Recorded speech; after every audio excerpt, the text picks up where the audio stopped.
Yeah, so Lee and I started the distillery in 2015, and it was really to modernize gin for the American consumer. So conniption is our signature product, and then we have our damn fine liqueurs, and we also have some canned cocktails.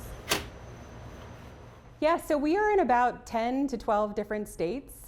For us, it's really getting the word out about conniption gin. So it's been ranked as one of the best gins in the world for the last 8 years. So on Friday, actually, right before lunchtime, we had a Google alert that there was a Durham Distillery in the headlines.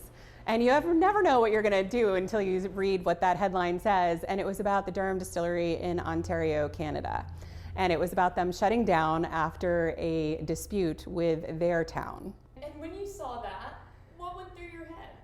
Well, there were a couple things that went through my head that I can't repeat, but I think the other thing is, how can we get ahead of it? How can we make sure that this community knows that it's not us, that we have a great relationship with the town of Durham and with Discover Durham, and also that we're very healthy. Was this kind of the first time that you had to deal with something like this with a similar name and just social media at all? You know, I'd say the one thing when we started the distillery we filed for our trademarks in 2014, we filed within a couple of days of Durham Distillery UK. So yes, there's a lot of Durhams, just like there's a lot of Springfields, right? That's sort of the joke about it. But we got into a coexistence agreement with them in 2014. So the one in Canada, they came on the scene in 2019. So it was within a half hour of the news getting out that we were reaching out and we were helping to get all of this stuff corrected. So as soon as we started to see the coverage that was coming out on Friday, we had I think it was 2 of the articles included pictures of our distillery. So Discover Durham also helped us out to make sure that we could reach out to those journalists as soon as possible and get things corrected. Yeah, when this strange thing happened with confusing Durham Distillery in Canada and Durham Distillery here in Durham, North Carolina, our team jumped in and helped to make sure that the right photos were being used to communicate that this is not our Durham Distillery, but it's a Durham Distillery in Canada. We also stepped in with some social media posts to help get ahead of the information that was being shared to make sure that Durham Distillery in North Carolina is known to be open and open for business. This was kind of an outlier. You don't often have the name of a local business have the same name as a business in another country.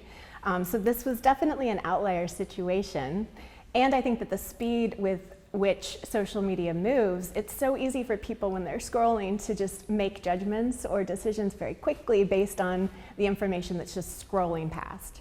We have such a great relationship with Discover Durham, and they're such media savvy, team over there. So for us, it was like, how do we work together so that it isn't just coming from Durham Distillery, it's also coming from just, a reputable tourism community-based organization that can help you navigate it. And they were fantastic. So it was within a half hour of the news getting out that we were reaching out and we were helping to get all of this stuff corrected. I have not heard anything from them, but it's interesting. Over the weekend, I had I think he's a building owner in somewhere right near where they currently have their distillery that was just shut down. And he reached out to me. He emailed me to ask me if I wanted to look at his building.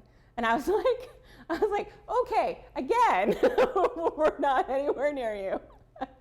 So that's the kind of thing. I also had one of our gin community people who, she's amazing. She's in London. We've known her for over 10 years as well. She reached out to me on LinkedIn on Friday, and she was like, I'm so sorry to see that you guys have had to close. And I was like, Sarah, that's not us. That's not us. So I think it'll be a continuous kind of reinforcement that it's not us, but I was really happy that we were able to get the word out to our local community as fast as we did. I think it's really important to get ahead of information being shared. Durham Distillery did such a wonderful job identifying that this was happening right away and reached out to our team, and they proactively shared the information to make sure that it was right, being shared on social media and otherwise. Is this something that you ever anticipated kind of coming into this industry at all and with this name? No. No, I never anticipated that we would have 3 different Durham distilleries in the world. There may be more, who the heck knows. But I think at this point, I think we are so well established and people know us for our brands. They know us for Conniption Gin. It's not as fearful since we've been in business for over 10 years, but I think it's just about making sure that we stay prominent in owning the relationships on social. Not all local businesses might have an Instagram account now, but that doesn't mean that you need to stop yourself from going ahead and identifying the handle and go ahead and grab that social media account. I would say as a business owner, surrounding yourself also with a fantastic team. So my brand manager, my marketing team, everybody was all hands on deck. How can we quickly make sure that we're getting the word out and also doing it in our voice and our tone? Because for us, again, who we are, because we're such a long-standing company in the area, it's about accessibility and authenticity and transparency. Staying really well aware of where your potential competitors are and also where there could be some conflicts. So we had to do this not only for the Durham Distillery brand, but also for each individual product, right? So how do you make sure that your brand is ownable?